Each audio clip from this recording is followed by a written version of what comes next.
মেয়েকে আমি জোর করে কেন খাওয়াই না? মুখের ভিতর কি নিয়ে চাবাচ্ছ দেখি তো, কি মুখে দেখি, হাঁ করো। আল্লাহ, দেখেন আবার কেমন করে। তুমি ওগুলো কেন খাচ্ছ? কেন খাচ্ছ ওগুলা? এই যে তোমার জন্য খাবার আনছি, তুমি খাবা না? এই যে নাও, একটু খাও। খিচুড়ি তো মজা, খাও।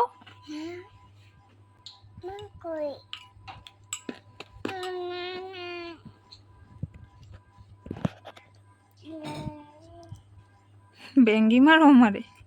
এই কি কি সমস্যা? খাবার খাবা না? নাও একটু খাও, একটু খাও, একটুখানি খাও।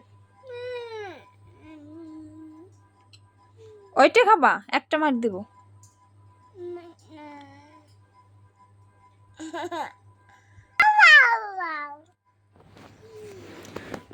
আসসালামু আলাইকুম, কেমন আছেন সবাই? আশা করি ভালো আছেন। আমি আলহামদুলিল্লাহ ভালো আছি।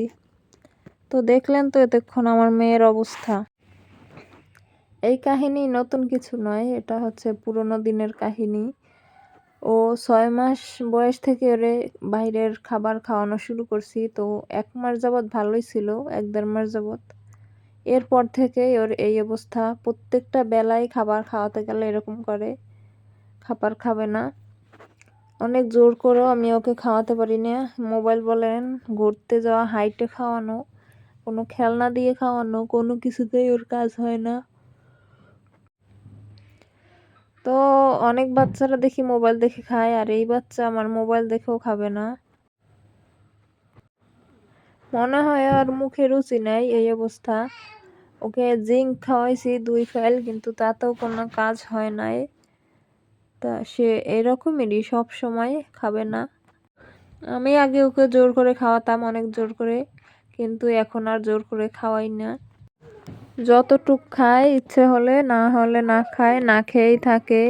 জোর করে খাওয়ানো একদম বন্ধ করে দিছি। মোবাইলে ফেসবুক, ইউটিউব অন করলেই দেখতেছি শুধু বাচ্চার খাবার আটকে গিয়ে কত দুর্ঘটনা ঘটতেছে। তো এই ভয়ে আমি আর মেয়েকে জোর করে খাওয়াই না। মেয়ে না খেয়েই থাকে বলতে পারেন সারাদিন।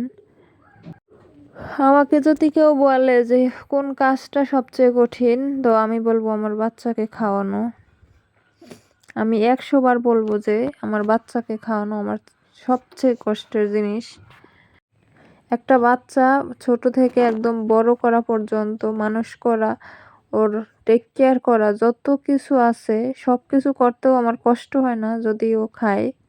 সবচেয়ে বড় কষ্ট হয়েছে ও খায় না। এইটা যারা বাচ্চার মা হয়েছেন তারা বুঝতে পারবেন এইটা।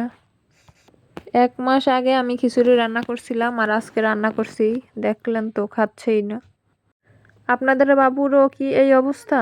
আমাকে কমেন্ট করে জানান কি করছেন আপনারা। আজকের মতো বিদায় নিচ্ছি, ভালো থাকবেন সবাই।